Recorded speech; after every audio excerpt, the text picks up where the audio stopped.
राजीव जी भाई साहब उनके विस्तार से हम लोगों के संपर्क में उनको जानकारी बताएंगे। और आगे जाके हम ये अभी हम लोग आप लोगों से जो डेटा इकट्ठा कर रहे हैं, फ़ोन नंबर, आपके नाम आदि, उनके माध्यम से हम निरंतर आपसे संपर्क में रह के आपकी घर तक प्राकृतिक खेती की और गाय को आपकी पास लाने की दिशा में हम लोग काम करेंगे। ये एक विषय हो गया। इसके अतिरिक्त में यदि जिस व्यक्ति ने अपने जीवन के कारण, अपने जीवन की इस प्रकार की भौतिकता के कारण से अपने घर में गाय नहीं पाल रहा हो, पाल नहीं पा रहा हो, इसके बावजूद उस गोपालन और गो संरक्षण की जो महत्वपूर्ण बिंदु के साथ अपने जीवन को कैसा जोड़ा जाए, और ऐसा हर एक व्यक्ति ऐसा गो संरक्षण के विषय के साथ जुड़ के पूरी गौवंश को कैसा समृद्ध और संरक्षणात्मक ये माहौल सृजन किया जाए, इस विषय पर हम लोगों ने जब एक बार राजीव जी और संजय जी जैसे प्रबुद्ध लोगों के साथ बैठ के विचार किया था, तो हम लोगों ने एक मानसिक रूप से एक मॉडल तैयार किया। हम लोग जिस कालखंड में अभी यहाँ उपस्थित है, हमारी सौभाग्य है कि उत्तर प्रदेश सरकार में धर्मनिष्ठ लोगों के हाथ में सत्ता होने के कारण से ये लोग आवश्यकता के अनुरूप अपने धर्मनिष्ठ स्वभाव के अनुरूप गो संरक्षण के लिए विशेष रूप से ये प्रवृत्त है। ऐसी प्रवृत्त होते हुए इस समय पे मेरी जानकारी के हिसाब से 7,500 से ज़्यादा निराश्रित गायों की गौशालाओं के माध्यम से 16 लाख गायों की संरक्षण उत्तर प्रदेश सरकार दे रही है। ये एक अपने आप में एक विशाल श्रृंखला है, ये अपने आप में एक बहुत बड़ी उदाहरण है। लेकिन यदि हम देखा जाए इसको नैतिक रूप से, इसकी मूल्य और इसकी व्यवहार देखा जाए, ये जो गोपालन नामक जो अंश है, ये समाज की दायित्व इसमें ज़्यादा होना चाहिए, सरकार की नहीं है। सरकार ये स्वाभाविक रूप से वो स्वयं वो लोग धर्मनिष्ठ होने के कारण से इस दिशा में वो कदम उठाया, परंतु समाज की जिम्मेदारी बनती है गौशाला के प्रति, गायों के प्रति हम कैसा संरक्षण प्राप्त करें। उस दिशा में हम लोग उसकी सोचते हुए एक मॉडल हमारे मन में आया है। हम एक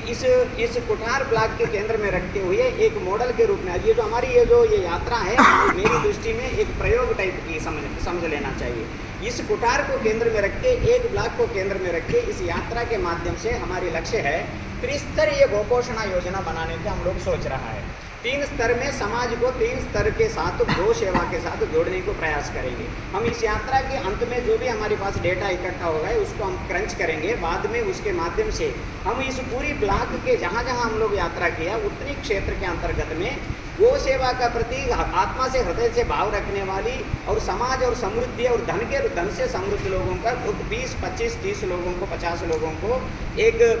टीम बना के उनको इस कुठार क्षेत्र में व्यवस्थित जितनी भी गौशालाएं हैं, इन सभी गौशालाओं को गोपोषकों के रूप में एक गोपोषक मंडली बना के उनसे अनुरोध करेंगे कि इन सभी गौशालाओं से जुड़े हुए आर्थिक और सामाजिक आवश्यकताओं को पूरा करने में ये मंडली काम करता रहे, ऐसी एक टीम बनाने को हम प्रयास करेंगे। ये पहली कदम। और दूसरी कदम के रूप में जो समाज में विद्यमान मध्यम वर्गीय किसान लोग हैं, हर एक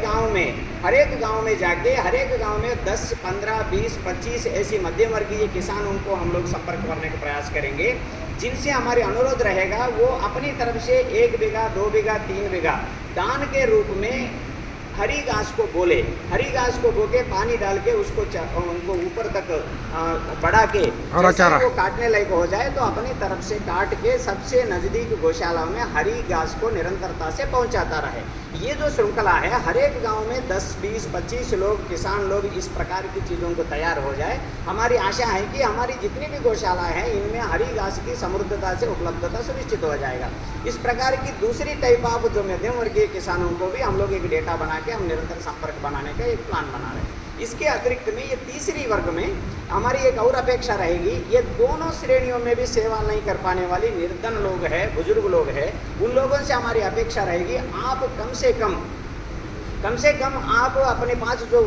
समय है, बुजुर्ग होने के कारण से आपके पास स्वाभाविक रूप से समय ज़्यादा रहेगी, आप अपने समय में से रोज़ 2 घंटा समय निकाल के अपने सबसे नज़दीक गौशाला को अपनी खुद की गौशाला समझ ले, अपने घर का समझ ले, अपने घर के सदस्य समझ ले, उन गौशाला में उपस्थित गायों को उनकी अपने सेवा करने के लिए प्रतिदिन 2 घंटा उस गौशाला में जाए। उस गौशाला में जाके आपके पास धन नहीं है तो कम से कम वहाँ कोई गोबर इधर उधर पड़ी हो तो उसको सफाई कर ले। कि किसी गाय को थोड़ा सा पानी समय पर पहुँच नहीं पा रहे तो एक बाल्टी में पानी भर के उनके मुँह तक तक पानी ले जाने के प्रयास करें। इस प्रकार की जो भी आपके पास जो सेवा हो सकता है, तन से कम सेवा करें। इससे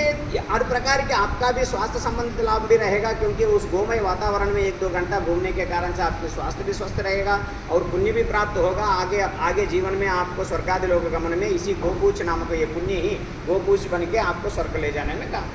सहयोग करेगा। इसी प्रकार की हम समाज से इस 3 स्तरीय सहयोग की समाज में अपेक्षा कर रहे हैं। समाज से इस 3 प्रकार की लोगों को